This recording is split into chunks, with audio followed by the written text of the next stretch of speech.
میں کراچی میں جاتا ہوں کبھی کبھار، وہاں ایک صاحب ہیں، محبت سے بلاتے ہیں، بہت زیادہ بلانے والے ہیں، ان کے ہاں چلا جاتا ہوں۔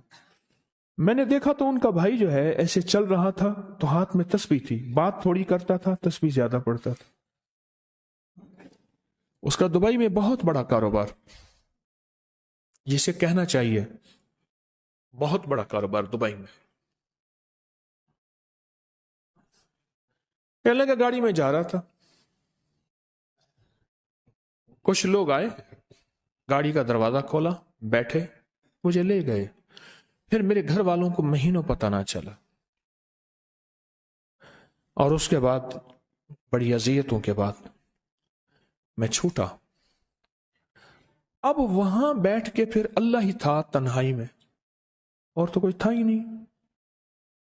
کہا کہ وہ اللہ سے ذکر کرنے اور باتیں کرنے کی ایسی کوئی مجھے عادت سی پڑ گئی ہے، اب لوگ مجھے کہتے ہیں کہ آپ جیل کی اذیتوں کی وجہ سے خاموش ہو گئے ہیں۔ میں لوگوں کو لاکھ کہتا ہوں، نہیں، وہ مانتے نہیں۔ جیسے نا بندہ کوئی غم کی وجہ سے بعض اوقات نا چپ ہو جاتا ہے، وہ کیوں کہتے ہیں؟ اسے چپ لگ گئی ہے، خاموش ہو گیا ہے۔ کہا کہ میں لوگوں کو کہتا ہوں، نہیں، میں جیل کی وجہ سے خاموش نہیں ہوں۔ اس قید نے، اس جیل نے میرے اوپر جو آزمائش بھیجی ہے، اس قید نے اور جیل نے میرے اوپر جو آزمائش بھیجی ہے، اور میں پھر وہاں ذکر کا عادی بنا، دعاؤں کا عادی بنا، تسبیح کا عادی بنا، اعمال کا عادی بنا، اور وہ عادت سی پڑ گئی ہے، اور وہ عادت سی ایسی پڑی ہے کہ بس سارا دن اب اسی میں لگا رہتا ہوں، سارا دن اب اسی ذکر میں اور اسی یاد میں لگا رہتا ہوں۔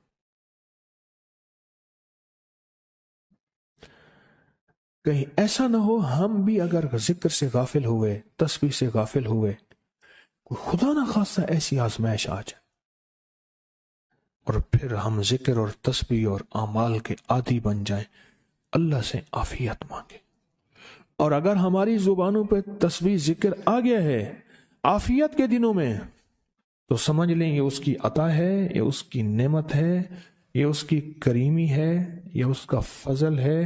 اس نے بہت بڑی آزمائش سے پہلے ہمارے اوپر اتنا کرم کر دیا، اس کا بہت بڑا کرم ہے۔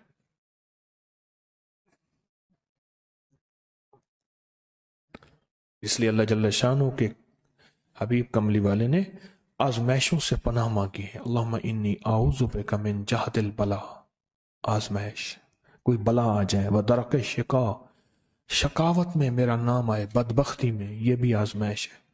وسوء القضاء، میرے لیے ایسے فیصلے ہونا شروع ہو جائیں جو مجھے برباد کر دیں، ایک کے بعد دوسرا میرے حق میں فیصلہ، میرے خلاف فیصلے سارے۔ وشماتت الاعداء، اور ایسا وقت میرے آزمائش نہ آئے کہ دشمن تالیاں بجائے، دشمن ہنسے اور میرا مذاق اڑائے۔ اس لیے میرے آقا نے، میرے حضور نے آزمائشوں سے پناہ مانگی ہے، عافیت مانگی ہے۔ اللہم انی اعوذ بک من زوال نعمتک، اللہ نعمت دی پھر اس کا زوال آ گیا، وتحول عافیت، عافیت دی اور تو نے چھین لی۔ اللہم انی اعوذ بک من زوال نعمتک وتحول عافیتک وفجاءت نقمتک وجمیع سخطک، اے اللہ کو میرے اوپر ایسے حملے ہوں اور سختیاں میرے اوپر شروع ہوں، مولا میں اس سے پناہ مانگتا ہوں۔ میں مانگتا کیا ہوں؟ ربنا آتنا فی الدنیا حسنۃ، اس سے دنیا کا بہترین پیکج مانگتا ہوں، وفی الآخرۃ حسنۃ، تو اس سے آخرت کا بہترین پیکج، شاندار، لاجواب، بہترین۔ ہاں، آزمائشیں، مصیبتیں، تکلیفیں، حوادث، حادثات، ناکامیاں، بیماریاں، پریشانیاں، میں نہیں مانگتا مولا۔ اللہم انی اعوذ بک من الہم والحزن، ہم کہتے ہیں ٹینشن کو، انزائٹی کو، اسٹریس کو، ڈپریشن کو، اندر غم ہے باہر پتہ ہی نہیں، اس کو ہم کہتے ہیں۔ اور حزن کہتے ہیں جس پہ ہائے ہائے ہو، اے اللہ میں تجھ سے اندر کا دکھ جو مجھے دیمک کی طرح کھائے اور باہر کا دکھ جو مجھے تڑپائے، اندر کا دکھ کھائے اور باہر کا دکھ تڑپائے، اے اللہ میں اس سے پناہ مانگتا ہوں۔ ہم والحزن، عجز والکسل، ایسا کہ میں عاجز ہو جاؤں یا میرے پر سستی غالب ہو جائے۔ کتنے لوگ ایسے ہیں ان کے اوپر سستی غالب ہے، بہت بڑی مصیبت ہے زندگی کی۔ میری آقا کملی والے نے اس سے پناہ مانگی، اللہ کے حبیب میرے آقا نے آزمائشوں سے پناہ مانگی۔ اللہم انی اعوذ بک من الفقر والکفر، اے میرا مولا مجھے کفر سے اور فقر سے بچا۔ فقر ایسا، غربت ایسی آئے کہ میرے ذہن میں ہر وقت لوگوں کی جیبوں پہ نظر ہو، ہر وقت لوگوں کی جیبوں پہ نظر ہو۔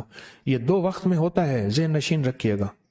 اس فقیر کا تجربہ ہے، ایک جب طمع بڑھ جاتا ہے، لالچ بڑھ جاتی ہے، اس وقت لوگوں کی جیبوں پہ نظر ہوتی ہے۔ جب فقر بڑھ جاتا ہے، غربت اور تنگ دستی اور فقیری بڑھ جاتی ہے، پھر لوگوں کی جیبوں پہ نظر اس کی ہوتی ہے اور اللہ کے خزانوں پہ نظر نہیں ہوتی یا کم ہوتی۔ اے میرا مولا مجھے فقر سے بچا اور کفر سے بچا، کہ ایسا وقت نہ آئے میں اپنا دین بیچ بیٹھوں، اپنا ایمان بیچ بیٹھوں۔ ہمارے ایک مخلص تھے عبد الوحید سلیمانی صاحب رحمۃ اللہ علیہ، کہنے لگے انارکلی میں میرا ایک دوست تھا، تو میں اس دوست کے ساتھ زندگی گزری، پنجاب یونیورسٹی میں اکٹھے پڑھتے تھے، تو پھر پتہ چلا کہ وہ بہت مالدار ہو گیا۔ اسلام آباد کے ایک بہت بڑے سیکٹر میں گیا تو اس کا گھر دیکھا، گاڑیاں، بڑا گھر، اور یہاں اس کے پاس ایک پرانی سی پتلون ہوتی تھی اور غربت ہوتی تھی، اور انارکلی کے کسی اوپر چبارے کے کسی کمرہ لیا ہوا تھا۔ تو میں نے اس کا نام لے کے پوچھا یہ کیا؟ اس نے ایسے سینے پہ ہاتھ رکھ کے کہا بس یہی بیچا ہے، اب باقی سب ٹھیک ہے، سینے پہ ایمان بیچا ہے، سب کچھ مل گیا۔ اللہ میرے پر وہ وقت نہ لا جب میرے اوپر فقر غالب آ جائے یا کفر آ جائے۔ میری آقا کملی والے نے آزمائشوں سے پناہ مانگی، اور آپ حضرات کتنے خوش قسمت ہیں، اس کی شان کریمی اللہ نے آزمائشوں سے بچائے، اور انشاءاللہ ان نام کی برکتوں سے، ان دعاؤں کی برکتوں سے، ان تسبیحوں کی برکتوں سے، اس اللہ کے نام لینے کی برکت سے انشاءاللہ اللہ اور آزمائشوں سے بچائے گا۔ اللہ نے بغیر آزمائشوں کے ہمیں اپنا نام دے دیا، اپنے نام کی تسبیح دے دی، اپنا ذکر دے دیا، اپنی یادیں دے دی۔ کسی جگہ منہ سے اللہ نکل جاتا ہے، کہیں رحمان نکل جاتا ہے، کہیں بسم اللہ نکل جاتا ہے۔ ابو عبداللہ مغربی فرماتے ہیں میں نے رسول اللہ صلی اللہ علیہ وسلم کو خواب میں دیکھا، عرض کیا مجھے اللہ سے ایک حاجت ہے، کس وسیلے سے دعا مانگوں؟ عرض کیا مجھے اللہ سے ایک حاجت ہے، کس وسیلے سے دعا مانگوں؟ کوئی عمل بتا دیں، کوئی وسیلہ بتا دیں آقا۔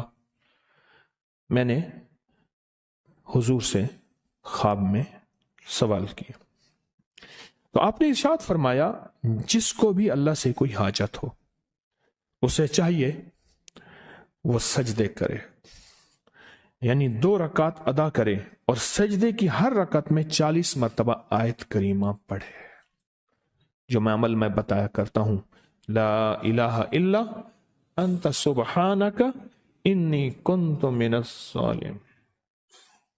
جب بھی کوئی مشکل ہو، الجھن ہو، پریشانی ہو، کوئی تکلیف ہو، کوئی مسئلہ ہو، تو میرے حضور نے فرمایا کہ تو ایسا کر، تو ایسا کر، تو کیا کر، تو نفل پڑھ، ہر رکعت میں سبحان ربی الاعلیٰ کے بعد 40 مرتبہ آیت کریمہ پڑھ، اور پڑھ ایسے